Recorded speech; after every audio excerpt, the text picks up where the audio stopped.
Welcome to another episode brought to you by Imagine Strength, the future of safe, simple, and effective high-intensity training equipment. Are you a HIIT studio owner looking for equipment that's not just top-notch, but also tailored to your specific needs? Imagine Strength is your answer. Inspired by the legendary Arthur Jones, Imagine Strength is revolutionizing the HIIT industry with their state-of-the-art yet affordable equipment.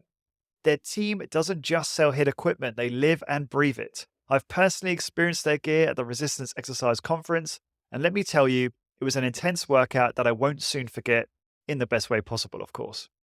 So why choose Imagine Strength? Number one, they provide customized solutions for HIIT studios. Number two, they have budget-friendly yet high-performance designs. And number three, they're committed to innovation and excellence in high-intensity training specifically. Founder Jeff Turner and his dedicated team are on a mission to make HIIT accessible to everyone. Getting started is easy. Number one, visit imaginestrength.com. Number two, consult with their expert team. And number three, choose the equipment that will skyrocket your business. Don't wait. Head over to imaginestrength.com and elevate your HIIT studio today with Imagine Strength.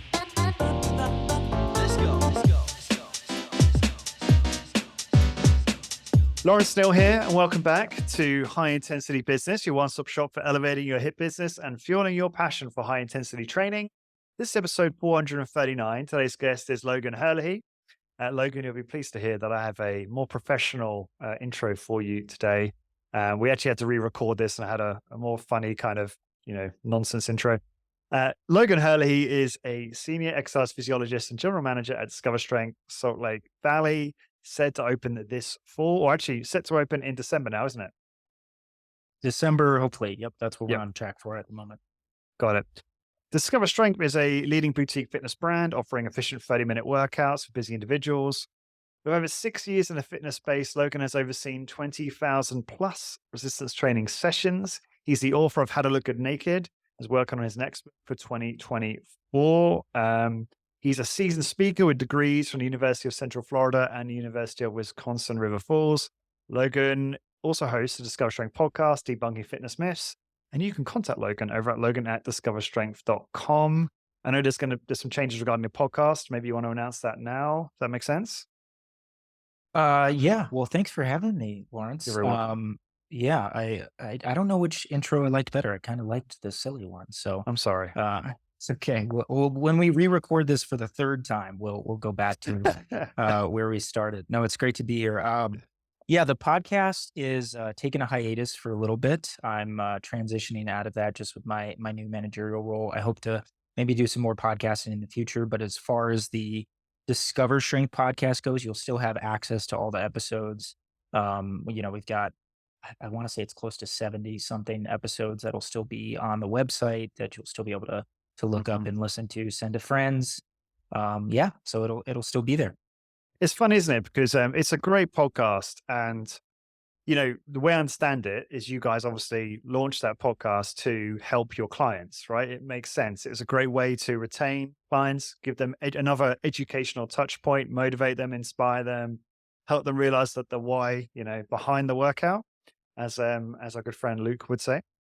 And it's funny because obviously a lot of us in here tuned in, right? So a lot of us who aren't DS clients tuned in because, we love the DS perspective on evidence-based training. And you guys did a great job of providing content that was quite point solution based. So like if you wanted to learn about negatives or, the evidence around, strength training for preventing, sarcopenia or whatever, like all these different, you were very kind of focused with the content, which made it quite good for, I need to learn more about X, and dial right into that particular topic, which I found really useful. So you guys did a great job. You're a great host. I was quite jealous at times. So I'm glad that, maybe you're not doing it for a while, so maybe I can kind of catch up, So, yeah. So with all that said, as a fellow podcaster myself, obviously we get exposed to many great minds. You learn a lot. It's difficult actually because you get a lot of conflicting views, right? And you're constantly being challenged, right? Especially if you talk to all these different scientists and such. And sometimes it can be difficult to know, what is the best way to build muscle, or what is the best way to like manage my lifestyle, to like optimize my health, etc. So I'm just very interested to know, how has the podcast changed you would you say? Well, firstly, I appreciate all those kind words. We had a blast doing it, and it was such a cool experience for me to talk to a lot of my sort of idols, in the fitness industry. Being a part of Discover Strength, we really preach diving into the scientific research, and I think I might have been the only person in the world that was super stoked and geeked out to talk to guys like Stu Phillips and maybe not Doug McGuff. Everybody in our industry seems to like him, but a lot of these scientists that, aren't really used to somebody being super excited to chat with them. I think, just they were able to feel that enthusiasm. I hope that I had for exercise science, and hopefully we pass that on to our listeners. So we'll see what happens with future iterations of the show. I think it makes sense for Discover Strength to have a podcast going forward. I'm just not at a place right now where I can continue to do that with my other responsibilities. But again, I don't think I'm done podcasting. So, with all that being said, big takeaways. I think every podcast I had challenged something, and I think having that open mind and that spirit of wanting to be challenged and wanting to have people push back against you and create that friction to want to go learn more and to learn new things was so exciting for me. So, um, I'd say I haven't veered too far away from where I started. I think I've just broadened my horizons a lot more to what I think technically falls under the umbrella of evidence based. I think there's a lot of I think the issue with high intensity training sometimes is we love guys like Arthur Jones, love guys like Mike Menser, and they were right about so many things, and they did it without any scientific research. I think what we as hit zealots, tend to do though is just say, look how right they were. Like obviously this is the way to train. And we're sort of waiting for the research to catch up with that. And it is, and it's starting to. But there was also a lot of things that Arthur was maybe not right about.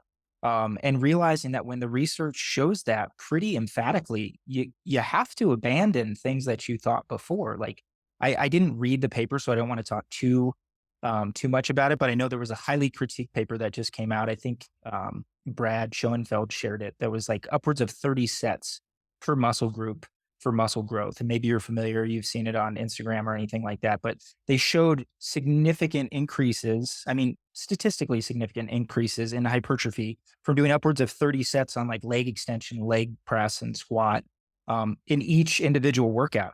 And it's like, we would see that and go, there's no way. Why would you do that? Oh, this is so dumb. But it's like, you can't flippantly just ignore those things. And that to me, I think has been a big sort of coming around. It's like, I don't need to make my clients do 30 sets of leg extension to see hypertrophy. I've seen enough anecdotal and research evidence to show that one set is plenty, but I also can't say emphatically anymore that, 30 sets of something is not effective either, because there's research to show that. So that's been a big change for me. Just trying to be less, know-it-all-y, I guess. We kind of have that, what is the Dunning-Kruger effect, right? Where you go up to the peak of Mount Stupid, and then you think, oh, I've obviously, I've learned everything there is to learn. Now I'm in the, I forget all the names of the different areas, but pretty quickly you end up right back at Mount Stupid again, right? And you have to kind of go through that cyclical cycle your entire career if you're continuing to learn. So I'll stop rambling there and see if you have anything to add. No, it's good. So maybe I can just add some to that. So it's when you really open your mind and dig into a topic, then you fall into the chasm of the curve, right? Yep. Where The you case. actually realize you know nothing, and it's like an abyss. Yeah. And Yeah. like, I always remember James Steele saying that, because James Steele's like one of the smartest exercise people I know, or just smartest people I know, period. And it makes you a little insecure when you hear someone like that say something like that. So that's Yeah. but it's just a reality, Yeah. Gotta Yeah. I go mean, for it. I've definitely learned to distrust people who seem to know it all. Yeah. Talking Too to much hubris. researchers. Yeah. Yeah. People who've, like Stu Phillips is a perfect example, the nicest, most humble guy you've ever met. And arguably one of the, if not the most prolific, exercise science protein researcher on the planet. And he still is like, we'll see. Yeah, I got a pretty good Maybe. idea, but like maybe, yeah. Yeah. He's not talking in absolutes. And I think the more and more stuff we see out there on social media, people who are just these blatant charlatans, it's like I've learned to really respect people who go, this is what the research shows. I've got a pretty good idea that I've worked with it anecdotally. I've seen it over and over again, but I can't say emphatically this is the only way. And then once you abandon that, you really start to open yourself up to learning and actually taking in other things. And I think that applies to all aspects of life, not just exercise science. But that's been pretty cool for me. Awesome. Um, and with that, like, it's funny, right? Because you could say, so what I'm hearing is before we did the podcast, twice a week, full body strength training to failure. After doing 2 years or whatever it's been of the podcast, twice a week, full body strength training to failure. Nothing's changed. But Well, it's go ahead, go go on. ahead. Sorry. There you go. You go. Yeah, I mean, what I would say is that I understand that there's more ways to get there. What I would say though is it has driven home the idea that I think high intensity training is the most practical way to train for 95% of the population. That doesn't mean now that's the thing that shifted. That doesn't mean it's the only thing that works. It just to me is abundantly clear that this is the way that people should be training. Like that part has been driven home because why would you want to do 30 sets of leg extensions to failure if you could do one set and get 95% of the results, right? Especially when you're looking at an isolated study. And that's, again, a problem with a lot of the exercise science research. It's 4 weeks, it's 8 weeks, it's 12 weeks. What happens over the long term? Well, let's look at the safety of the person that's training. Let's look at the continuity. Is this something that they can actually commit to for a lifetime? And that's where high intensity training, twice a week, 30 minutes, full body, with supervision, working single set, maybe occasional like drop sets, multi sets, things like that. Slight, variations from that, maybe like a Menser sort of technique, but really isolated in that umbrella is the best way for the vast majority of people to train. Mm. That's definitely been driven home for me. Yeah, I have similar experience. So it sounds like a lot of what you've learned on a podcast has kind of affirmed a lot of what you do anyway. Not through confirmation bias, but just through a open-minded exploration with the guests. However, I am curious to know, like maybe you could give the listeners just a quick overview of training, diets, maybe some details about that because you look great, Logan. You're in great shape, and I would love to know if there has been any influence from the podcast on those decisions, so on your lifestyle at all. Yeah. I mean, personally, in my own training, I still try to, stay with a twice a week full body. Occasionally, I'll go into, a split upper lower kind of thing. Whether it's like a Doug McGuff kind of breaking it up over longer rest periods. There's so many different styles that stay under Chest that same umbrella. Tuesdays, yeah, Yeah. chest Mondays, actually, isn't it? Is it? I don't know. Yeah, I don't remember. It's been so long, but I've actually been getting into a lot of Menser's stuff recently. That's been interesting, and he tended to isolate body parts a little bit more, at least in some of his writings. But the workouts don't look that different, I would say, except I've been incorporating some other things. So something I've been incorporating recently is lengthened partials, right? So there's a really cool amount of new research that's coming out sort of spearheaded by Solent University and a young, soon to be PhD out there named Milo Wolf. And he's really sort of leading this movement on this idea that you can train specifically just in the lengthened position in a lot of different exercises and see significant hypertrophy benefits. So statistically significant differences from full range of motion training, which has for the last, 10 years really come to the forefront as you have to train through a full range of motion. We've known for quite a while that the shortened position doesn't elucidate that many benefits compared to full range training. So it was always, at least how I was taught, full range beats a limited range of motion. Well, now we're starting to see which range, right, becomes more important. And the lengthened range seems to be really, really beneficial for hypertrophy. Now you could go down a whole different conversation of is hypertrophy even important, right? And Yeah, for there's some other people, it's benefits not. from a full range potentially. Yeah, Yep, yeah. But if we're exactly. isolating that variable, and can Yep. you just paint a picture for those listening? Lengthened partials, like what does that look like? Maybe you could describe an exercise. Is this going to be on video? Yeah, it will be. Yeah. Okay. But do your So best the to paint a picture with words. You've got a wonderful Okay. Oh, flowery vocabulary. So stop it. Stop it. So I like to think of, the two exercises that really sort of light up the muscles in my mind are going to be, imagine, like a machine preacher curl. So like a Nautilus, incline, preacher curl, and just coming up to about the 90-degree bend and then extending back down. So that first 30 to 45 degrees of the motion, right? Where your muscle is, and I think this is probably part of the mechanism driving it, is that there's tension. As long as there's tension in that lengthened position, because there's a lot of research coming out on basically stretch mediated hypertrophy now as well. So stretching under tension and how that elucidates some additional hypertrophy benefits. So as long as there's tension in that lengthened position, coming up about halfway, say 45 degrees, and then coming back down, or on a leg extension, literally the worst part of the leg extension, right? Getting to that full stretch in the bottom and just extending up about, what is that, 135 degrees, so maybe 65 degrees, just that bottom portion of the actual leg extension, and keeping tension the entire time through there. yeah, that's interesting actually, because for It's me, terrible.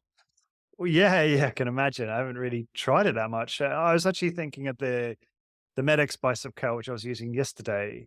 I actually hate the last third. You know that last bit as you're coming Yep. up right towards the shoulder. So I actually think I'd prefer doing the protocol you described. I might give that a go. Interesting. Yeah, so I've experimented with some, full sets. Milo's been exclusively training that way for like the last year and a half, like only Hmm. length and partial. So I'll do an occasional set. I'll throw in just the length and partial, but I really like it as an AOT, a finisher, if you will. So doing a full set, maybe dropping the weight potentially, depending on how you're feeling in that particular motion and the strength curve of the machine you're on, but then Hmm. doing another sort of, half set, partial set to failure in that lengthened position until you can't even maintain that anymore. And that's pretty brutal. Beautiful. So, you are the author of How to Look Good Naked, which no doubt has a fantastic section on diet and your take on that. So, give us an overview of diet. I also, you can throw supplements in there because I'm curious if, again, stuff you've consumed from the podcast or just your learning in general has kind of changed your strategy around supplement usage, if at all. Yeah. Yeah. I think the biggest thing with diet kind of, reiterates how I feel about training. Like I was so dogmatic when I first learned about HIIT. And it was just like, I found the light, peak of Mount Stupid. Like I'm there. This is the only way to train. And at that same time, I was exposed to Dave Asprey and the Bulletproof Diet, and I lost about 30 pounds. And obviously there was a lot of other things going on at the same time. I was training, I was resting more, like I was sleeping better. I was recently sober, so I was not putting all these chemicals into my body anymore.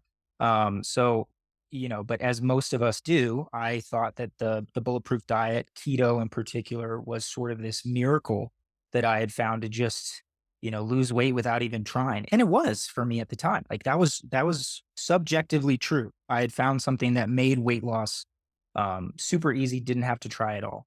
But the more I've talked to people, the more I've actually started to understand the science of nutrition, the more I realized that, and I love Gary Taubes. I love, good calories, bad calories. I think there's some really interesting information. The Case Against Sugar, like all those books are fantastic. But again, you have to look at the human, as Lane Norton says, the human randomized control trials, right? You have to see what the science says, and the science says thermodynamics wins, right? And calories in, calories out, as unfortunate as that is kind of what reigns supreme. Now, obviously, there's a lot of other levers you can pull along there, but the thing I've really come to understand with diet is just what can you do? Like, stop thinking of it as a diet, I would say is my biggest transition. Like, make it a lifestyle choice. What do you want to eat? Okay, what can you eat consistently that you can eat in a consistent, slight caloric deficit over time? If weight loss is your goal, perfect. Do that. Hopefully, it's not Twinkies and root beer, but if it is, great. If you can stick with it and you can lose weight, you can do that. Now, I think whole foods are probably better. Like you had Dr. Ted Naiman on recently. I thought that was a great episode. I think he's really smart. You know, uh, but same thing. Like he was sure it was this high protein thing had to be the way. And it's like, yeah, that works when it works. Well, guess what else works is all this other stuff if you do it in a caloric deficit. So that's been a big change for me too, is it's not very sexy to tell people that. But I don't think that there's a real way around it. Now you can talk to someone about the nuances, and there's a lot of nuances when it comes to food. How do you feel about eating this? Do you eat because you're sad, right? Like those are the Mhm. conversations you can have with a client that really start to affect and impact what they can do from a diet perspective. Um, because it's a lot of times it's more than just I want to do keto or I want to do Mediterranean or whatever it is. So What's a day of eating like for Logan right now? I eat Rice Krispie treats and root beer. No, Root it's beer. Yuck. I don't know why root beer stuck out. Yeah, I been doing this meal plan service for a little while now. It's called Flex Pro. There's no magic behind it or anything. It's just you get the calories and the macros on there. But I haven't been doing a very good job of actually tracking and logging those calories and macros. I just think it's easy. It's convenient. They've got tasty stuff, but I really don't concern myself too much um, with what I'm eating. Really, what I'm trying to do now is cut back on sweets and figure out good ways to do that. Because I go through peaks and valleys of that just like everyone else where, last night I had a ice cream sundae with, 3 mini Reese's cups sprinkled on top. So Beautiful. Today's episode is sponsored by Imagine Strength, the game changer in safe, simple, and effective high-intensity training machines. When it comes to HIIT, Imagine Strength is your go-to for intelligently designed, efficient, and affordable equipment. Their team is passionate about HIIT, and it shows in every piece they craft. So why are Imagine Strength the right choice? Number one, they tailor-make their equipment for HIIT studios. Number two, they provide cost-effective solutions for your business. And number three, they are committed to ongoing innovation and refinement. Ready to take your HIIT business to the next level? Visit imaginestrength.com to discuss your needs and find the perfect gear for your studio. Join the HIIT revolution of Imagine Strength and transform your workout experience today.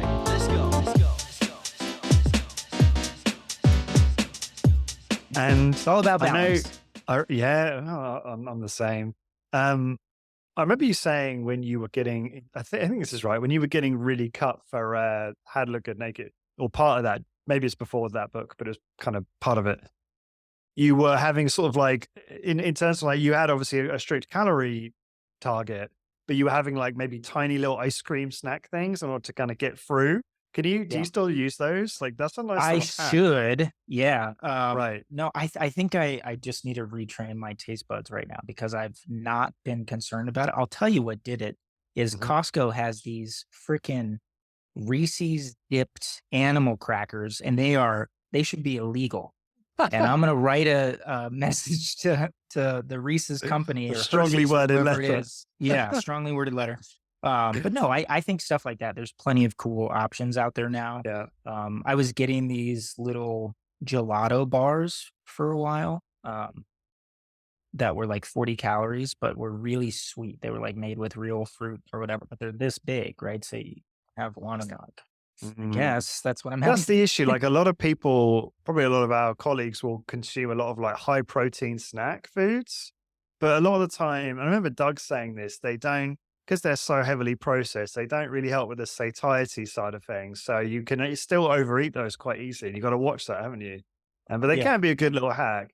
I mean, I tend to follow more like broad heuristics these days. So I'll just, my simple kind of approach is just consume a ton of protein, through the day. I never have cravings for anything sweet till the evening anyway, but then I make it so I can't eat after a certain time, which is typically like dinner with the family, and then there's no more eating. So after the kids are asleep, there's no snacking.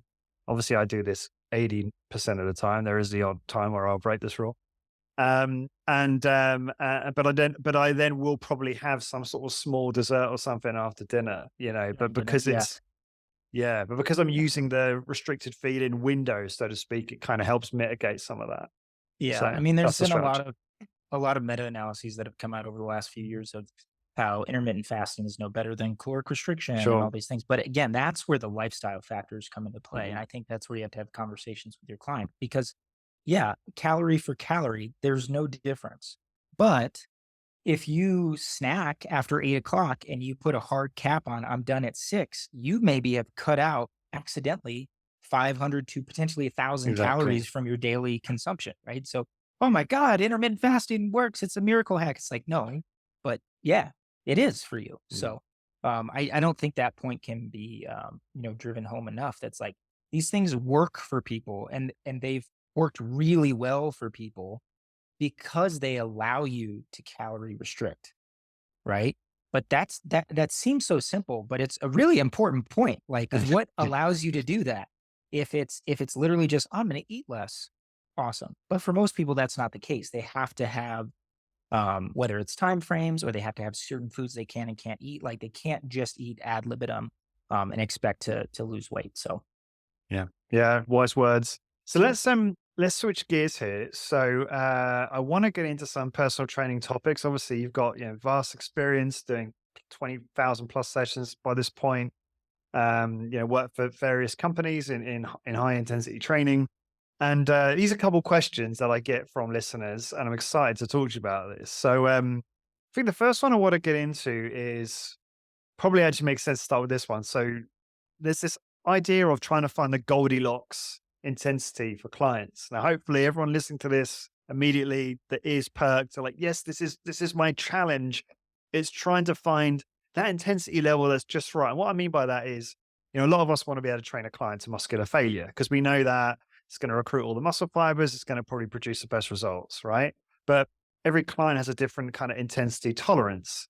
And we don't want to scare off a client, but equally we don't want to train a client to with to a lower intensity, because that's also going to kind of cause the client to feel like they've been underserved and not getting a great workout. So it's trying to find that Goldilocks, that perfect amount of intensity, or trying to get as close to that as possible. So I'm just curious, how do you go about that when training clients? What's your approach for that? obviously this is a very nuanced topic. So I'm going to speak super generally. Sure. Just general rules of thumb for people. In general, somebody who is not super intense probably is not super target motivated, meaning we'll get clients who come in and go, what did I get last time? I need to beat it.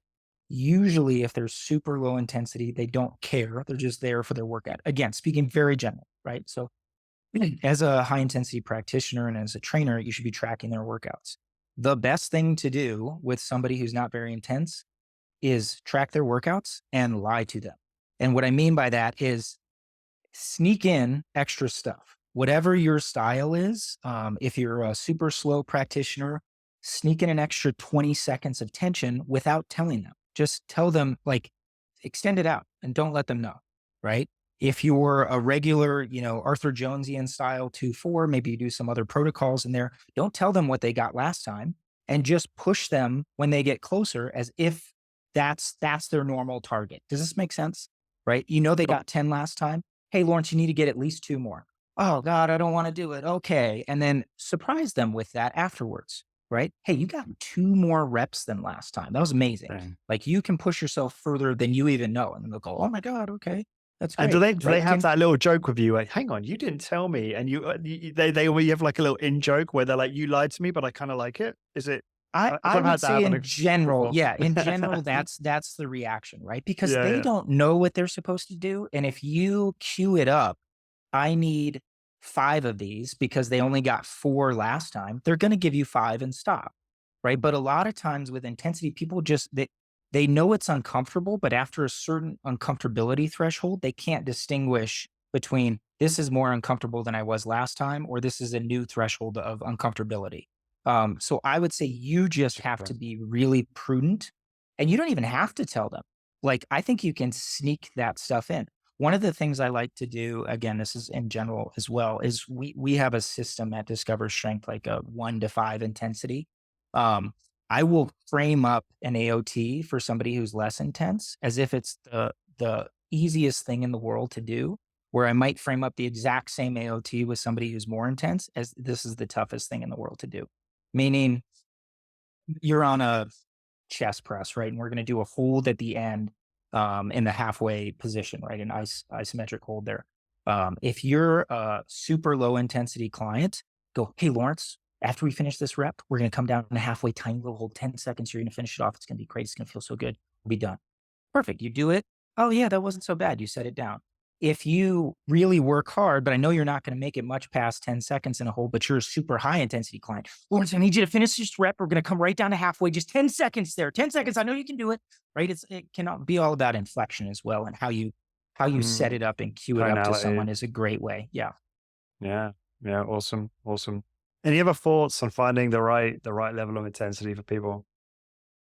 I mean, to me, it's people don't, I think this, having worked in super slow, I have a feeling that this probably comes from more super slow people. Like people will go to the level of intensity, one that they're comfortable with, right? And two, that you set the expectation on from the first rep of the first set of the first exercise ever. So if you're taking them through an introductory workout and you are babying them, you're probably going to create a client who maybe already was at risk of being a lower intensity, of definitely being at a lower intensity. So to all of a sudden try to kick it up a notch a few workouts down the road, I think you're probably better served to at least give them a taste of what intensity could look like and have them ask you to back it down. Don't try to murder them, right? But Yeah. give them a taste. And as you do this more and more, and I think we mentioned we might talk about sales a little bit too, but you really get a idea of what somebody's capable of, or you should if you've been doing this enough, very early on in the first set they've ever done. And if you're not able to see that, then you probably just need to keep practicing and continue to try to understand that from a client's perspective. Do you think you can't go wrong with just having the courage to push them harder than you would normally, or sorry, not that you would normally, but to try to push them from the beginning and almost risk them saying, "Hey, I need you to dial that back a little bit." It's I would almost say like yes, yeah, 100%. Yeah. because nothing bad's going to come of that, is it? If it's like, because you're not, like you say, you're not crushing them, Yeah. but they probably appreciate you trying to get the most out of their workout, right? But Yeah. then if you're able And to if then tailor that, yeah. somebody really feels in danger or they really feel like this is too much, most of our colleagues are using machines, right? They're using high Mhm. end equipment. They can just set the weight down, right? That's part of the reason we use machines in the first place. If they are like, no, I do not like this, and I've never had that happen, just as a note. But if they really thought that, no, no, no, no, no, this is too much, okay, have them set it down and then baby them a little bit on the next exercise. Oh my God, I'm so sorry. I just wanted to see what you were capable of, but I want to meet you where you're at. You tell me on the next exercise when you're done. And then you easily flip the script and go back the other way.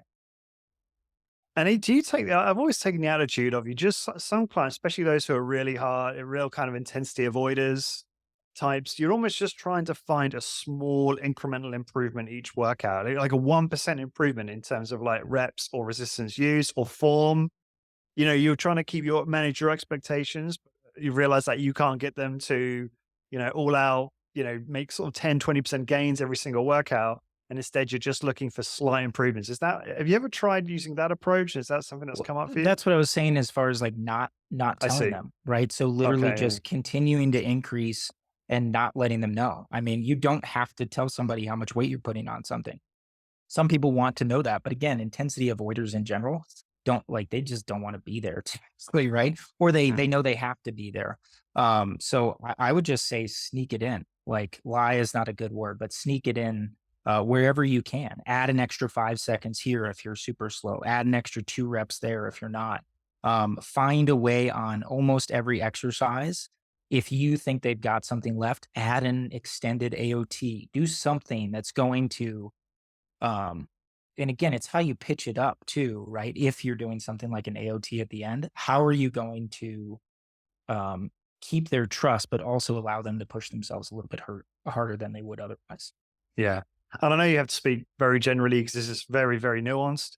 But just for those listening who aren't familiar, extended AOT is extended advanced overload technique, which could be like a rest pause, a drop set, an isometric, a negative. Um, and just as a quick tip, I'm curious what you think of this, Logan, but what I've found to be quite effective, especially for the types of individuals we're talking about, is once they hit their version of muscle failure or they just stop the exercise, negatives can be a great way to elicit more fatigue because they're not as uncomfortable as a concentric rep for the most part. Yeah. and then I mean, isometric holds too. Hmm. yep. All the tools in your tool belt, I think, become super, super beneficial there. I think it's important too, though, because I'm sure you have listeners that don't do anything at the end. They just let people go to Yeah. failure, whatever their version is. Don't do that. Like if your goal is to, I mean, do that if that's what your business model is, but do something at the end to help them get a little further because they're never going to do it on their own. Like that's where AOTs to me are important. Because if you have somebody that's working their ass off, you need to do very little. Like if they're an actual Mike Menser, Casey Viator-esque intensity level, you don't need to do very much at the end. They're going to give you 100%. It's the people in the middle of that spectrum that need varying degrees of assistance at the end, whether it's assisted negatives, whether it's a drop set, whether it's, any other AOT that you have at your disposal so that they can learn what intensity is. Because if you just tell them to go to failure, they don't know what failure is. Like people are very bad at actually realizing what failure is, even train people. Like Dr. Steele did a study a few years ago that looked at reps in reserve, how many reps you actually have left. And even people who had trained 2+ years were off by, on average, I think 1 or 2 repetitions. So how is the 75-year-old grandma that's coming in for the first time ever expect to get anywhere even close to failure if you're not assisting her along the way? Do you remember what for the untrained, was it like 10 reps in reserve I or think it's something? probably like four or five. I'm Was sure it? the It outliers was a were lot. super high. Yeah. Yeah. I vaguely remember that. So just to, I guess, delve even deeper into this, and we might end up spending the rest of our time together on this topic, That's okay. is just, yeah, just to go one layer deeper. This one's for you, Billy, which I know you'll be listening to this. It's really a challenge he's had, which is related to what we're talking about. So again, it's working with difficult clients who are hard to push hard. He has a client, 20 years been training with his business. And I'm sure many of us have these clients. These clients have been training for like decades. Um, she wants to gain muscle, but won't go anywhere near failure. Finds it very frustrating because obviously he really wants to help her. How do we get difficult clients like this to push harder? So I know we touched on this already, but I'd love for you to go even deeper on this. He's been training the same person for 20 years. Yeah. Yeah. Does he have anyone else that works with him, Oh, or this is is it a great. one-man He shop? does. No, he has multiple I trainers. I would have the other person train them and just try to destroy them kindly. Like that would be my idea. Like if somebody's used to, again, if you think they're capable of it too, right? Because you don't want to drive somebody out the door. But a lot of times, especially if you've been training somebody for that long, it's almost like a husband and wife relationship or husband and you get it. Like they're related, right? How are you going to listen to that person to push yourself a little further and having a fresh set of eyes and somebody who comes in with empathy, but is also going to say, no, no, no, no, we're not doing what Billy does. We're doing what Logan does today. I think that can go a huge way, and one of the things Luke talks about, I've heard him say this multiple times is, and I feel the same way when I train a new trainer is I want my clients to not want to work with me anymore. Hmm. Meaning I want you to be so good that you're going to steal them away and they go, Billy, I'm sorry to tell you this, but I have to work with Lawrence now because he pushes me in a way that you've never been able to, and take your ego out of it and go, fucking finally. All right. We found the, we found the ability to do that because it's a lot of times I think it's just the relationship. Like, you've cultivated that relationship over 2 decades and it's going to be maybe impossible for you to all of a sudden flip that switch for that person. Other options might be things like heavy negatives. But I can't imagine that he's not tried that. If this person is older, that's a great option to get a little more intensity because it's less metabolically demanding, but can still be a really good way to elucidate some benefits. Mm. Yeah, it might be one of those where Billy, when you listen to this, maybe even try and tape it, get it inside, hit business membership, post it in there, and I'm sure we'll be able to give even more precise advice. But this is great, Logan. I think that changing of the trainer is a great idea and something that I know he's moving towards anyway. Is that's happening more and more. So that's a very natural transition for him anyway. Um, all right, good stuff. My last question related to, well, last couple of points that relate to personal training is just saving time during sessions. I'm talking to a lot of people lately who are running, 30-minute sessions is the typical time. Some are obviously less than that, some are like 20 minutes. Have any tips for just saving time? Anything that you do to make sure that, if you've got 8 clients back to back, to make sure that you don't obviously infringe on the next session? Any little tips? Again, very hard. I'll speak in generalities because it Mm, depends on, I know you have super slow people who do 4 exercises, 5 exercises. And then at Discover Strength, we might do up to 13 in a workout. The first and most important thing I would say is start on time. If you have 8 clients in a row and you start at 7 a.m., you better start that first person if they're there early at 6:55, right? Get ahead of your schedule. If anything, that's a great thing I always use. I have been doing this for over 6 years, almost 7 years now. I have my Apple Watch. I time every single session I do. So literally, I put my stopwatch or my timer on for 27 minutes, and I click that bad boy. And when it goes off, I have 3 minutes to fit in whatever's left. And I tell this to all new trainers to utilize if you can. And obviously, you should have a workout prescription that you can fit into 30 minutes. That's number one. I think that kind of goes without saying. It shouldn't sure. be 27 exercises, but occasionally somebody's chatty, something happens, you try something new, they lost their dog and they want to talk about it and you can't get all those exercises in, have a reminder for yourself. I don't think there's I'm not shy to say I still time all my sessions because sometimes you lose track of time. And I'm not always checking the clock on the wall. And when that thing buzzes on my wrist, I go, we have 2 exercises left. We're doing one of them. And we're going to absolutely blow this person up at the end. And we're going to say good day. And we're going to start 30 seconds early for the next person. Do you ever, firstly, is that a silent vibration on your wrist? It's not, Yep. doesn't make sense. Yeah, clever. Yep. And I love that. And secondly, do you ever have pushback? You hear someone go, "Hey, I paid for my full workout. I don't want to get my two." So I don't mean they're only getting 27 minutes. That's my reminder. Oh no, I just Meaning, mean, yeah, go. I just mean if they got 2 exercises left, and you say we're going to do one, and they go, "Hey," you ever had gotcha. pushback? Uh, I have not personally, Yeah, but I think it's all how you frame it. I've definitely had, heard stories of trainers that go. Again, I think it depends too, right? If they're skipping tibia, but they're doing leg press, they're probably not going to be worried about tibia at the end, right? Um, but if they're doing tibia and they're skipping leg press and they go, "Hey, where the heck's my leg press?" Like that's a different issue. So sure. I think it comes down to communication on the floor because a lot of times at a busy studio, what happens with us is you might not have access to a machine, right? So you have to think on the fly and move around. And occasionally you might have to do some variety, substitute some exercises for different exercises. And in that case, I think the client kind of understands, and they're like, "Oh, okay, well, we're doing something slightly different today." So, and I think you're also, at least in our model, where we've got more exercises that we're putting into a workout, 8 to 12 typically. It's hard for people to remember everything they're doing every time. Not Right. that you again should I've you should noticed. try to Yeah. do everything on the workout card, right? Hmm. But by the end, by 27 minutes in, you're pretty brain dead where you should be. Most people aren't going to be like, "What about my wrists?" So My hit the wrist main curls. stuff. Yeah, hit the main stuff, and they're probably not going to be too upset if you do miss stuff occasionally. But again, try to get everything in and use those little techniques to do that. Yeah, most people I've found, I'd be like, "Oh, thank God we're only doing one more movement." Like it's a Yeah. very different. Yeah, if you've done your job right, you shouldn't have that issue that often. Um, all right, so final topic just to finish on is you're a very successful sales trainer, just closing free workouts like a demon. And you've seen a lot of our colleagues. You've done clinical rotations. You've probably had lots of conversations about sales. I'd love to know, like, maybe give us like free tips on what you think is the most important things to think about when you're running a sales consultation or a free workout, just to help the listeners close a few more sales there. Yeah. Think about this for a second. Sure. You're taking notes. Yeah.